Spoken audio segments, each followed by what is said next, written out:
Okay, so quick question, quick question, and hopefully I can answer this question as well. So, what is addiction, and where does addiction begin, and where does addiction stop? You know, is there any beginning and end to that? I just um, I did a video the other day, and often I post my YouTube videos. Like this video right now is on Facebook, but I download it and put it up on YouTube, and then I'll take my YouTube videos and I post them in some groups. And there's this one group. It's a Jungian group. It's a this I don't know 100,000 members in this group, and so I posted, and they let me put it in that young group. That it's a group kind of dedicated to the teachings in some way of Carl Gustav Jung, who was actually instrumental in the beginning of the 12-step program back in the 30s, and by some of the information he gave some of his clients that we adopted, and anyway, in that group, I did a post a couple of days ago, and or a day and a half ago, and we had about 160 comments, and I was reading all the comments and commenting on the comments a bit and saying hello to people, and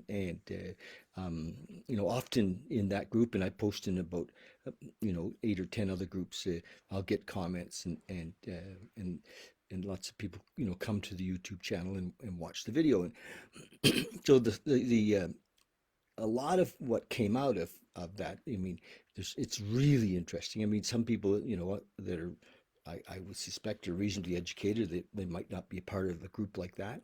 And I mean, even everything from the denial of the possibility that there's any such thing as addiction, that we're just troubled human beings, and of course, addicts certainly are troubled human beings, but in an expansion to what is addiction, mostly we think of addiction around substance and gambling of course sex and food and all of those things that are, because those are often really quite damaging and they're harder to deal with.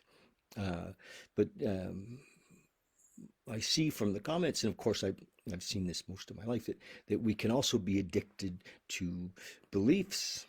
We can be addicted to concepts. We can be, we're fixed.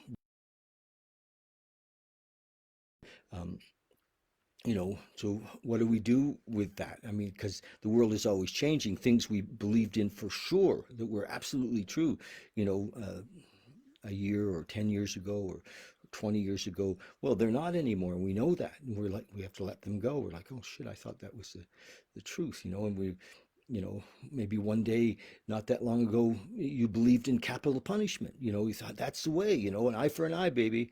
And we were really strong in that, we were, I would say we were using that as a foundation, things like that, beliefs like that. And then later we realized, well, maybe that doesn't work. Killing somebody for killing somebody isn't maybe the way to go. I'm just suggesting that. I mean, that's not a great example, but that we look at where are we addicted to beliefs. In relationship, maybe we're addicted to the idea that we will love somebody if they do these things. So our love is conditional, and if it doesn't, we don't get what we want, we're out of there, or we hold back our love, or and so we're kind of addicted to a certain idea in a relationship. It has to be this way, or we're done, we're out of there. And so where's the unconditional love in that? So what is there in this world um, that is foundational, where, that never changes, that's always here? Hello, Teresa from Colorado. Thank you. Um, I would say that, so this idea that Jung, when Jung was corresponding um, uh, with Bill, and he talked about his relationship with a client that he'd had much earlier. Hello, my love. My daughter Emily is here. So Jung was saying that basically um, that we used alcohol and drugs to fill this need for a relationship with a higher power. And it's kind of fun to have Jung say this because Jung was like the father of modern psychology. Jung's the man, and he went deep into, all of life and very esteemed fellow. And he said to Bill that, it was clear to him that we had a spiritual malady, that was the root of our problem, and that the solid ground we were looking for that we couldn't find in the humanness in this experience, because our story changes, right?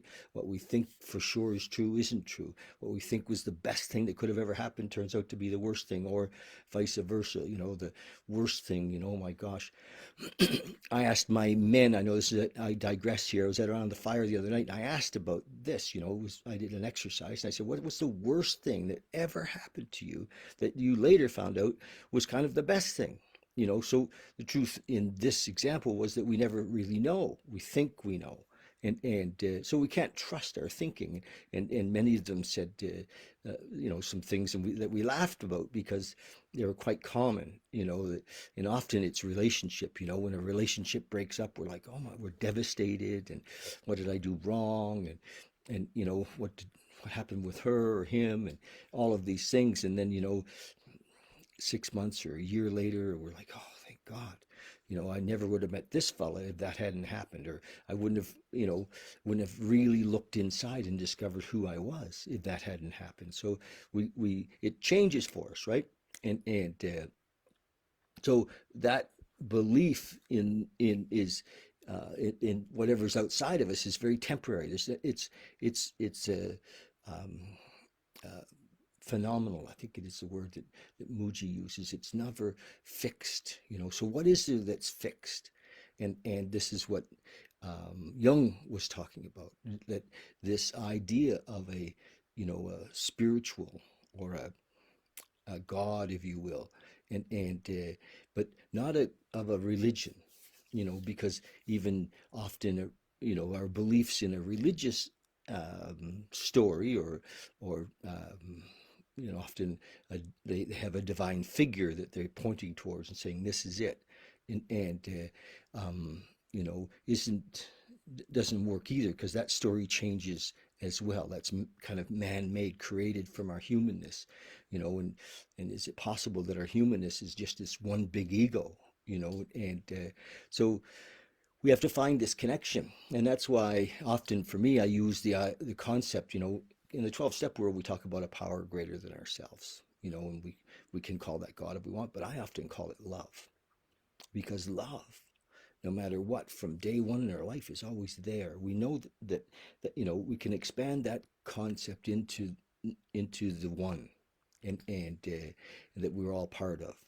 And so I think as we let go of the idea that we know, as we let go of the idea that this is the way or that is the way, and we rest in the moment of not knowing, in the moment of no expectations, in the moment of no attachments, so no future, no past. We're here in this now, which, when I lead a little meditation here at the end of this, so that's what we'll do. We'll stop and just drop in to this moment. When we're here, we experience this now.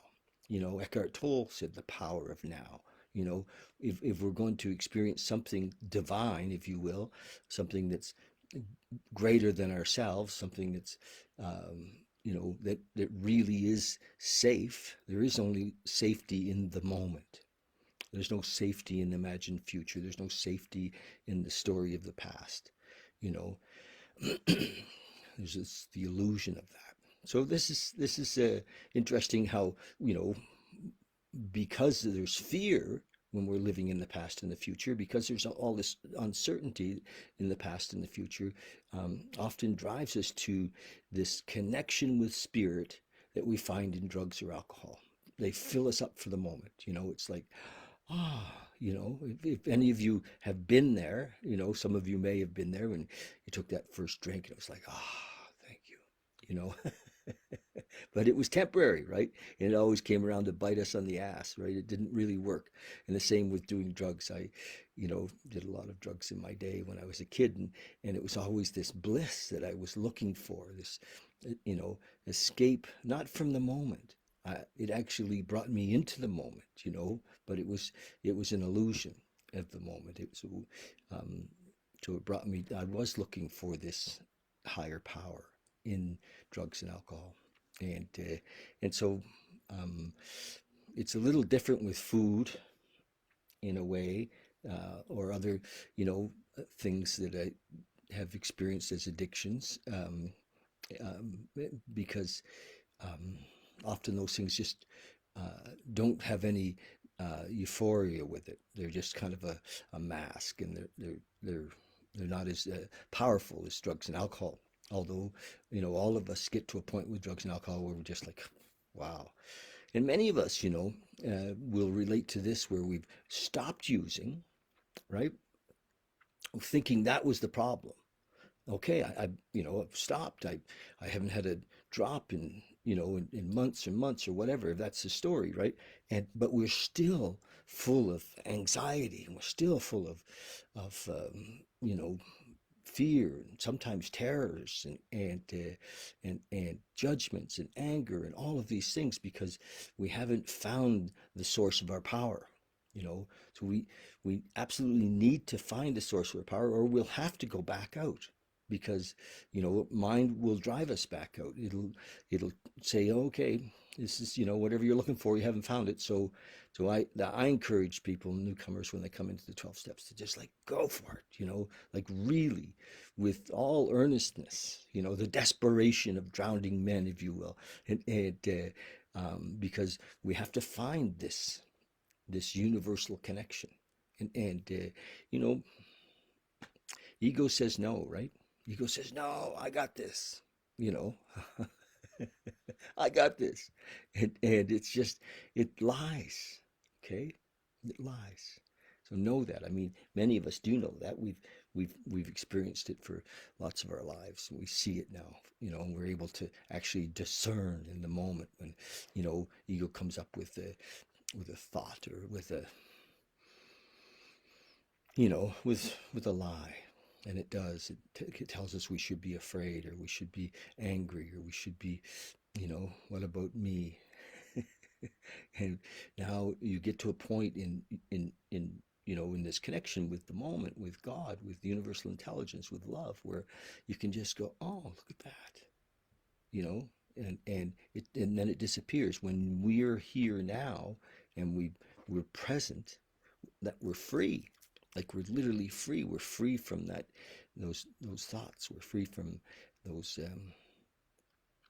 yeah, from even the story of, many of us had this terrible story of not good enough, and I'm not smart enough, and I'm not good looking enough, and it's all not enough, and that's ego.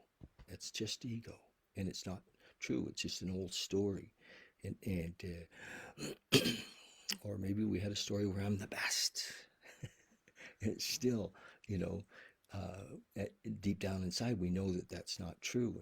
And there is no best or worst. There just is, in this moment, in this relationship with this moment, where true love is, where true acceptance is, right? Where true joy is, where true compassion is, in this moment. True understanding is in this moment. So that's my little chat for today. I hope that answers the question. I said, what is addiction anyway? Lots of um, thoughts around this. Are we in our humanness just an overgrown ego trying to get focused only on our needs, always in the story of ourselves, not really knowing who we are? And I do believe that. I believe that for the most part we're troubled because we just don't know who we are. We think we're our story. We think we're our name. We think we're our picture on our driver's license. And we're so much more, so much more. So we have to sit, though, quietly, to feel that, to recognize that we're not You know, I mean, one day you're an active mother, and then the next day you're not. You know, because the kids grow up and they go away. We can't hold on to that identity. It's just, or I'm an active dad, and now I'm not. Still a father, but it's not the same. So we get hooked on identities, and that I guess is part of the journey of life, and yet it isn't who we are. Okay, April. What day is it? The 15th of April. My gosh.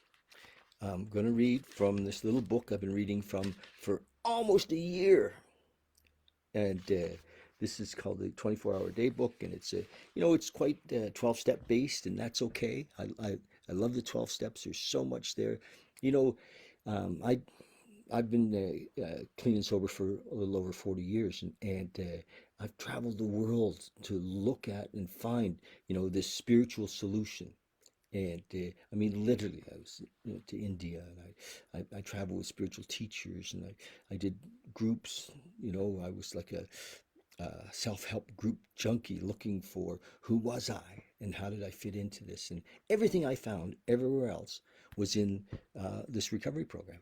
It's so well packaged, and to the extent it's also packaged so that we can give it away. And it's beautiful. And that's why it grows. That's why it works. Because those of us who have had the release, found the freedom, can then pass it on, and that's what we do. We pass it on. So it's beautiful in that way.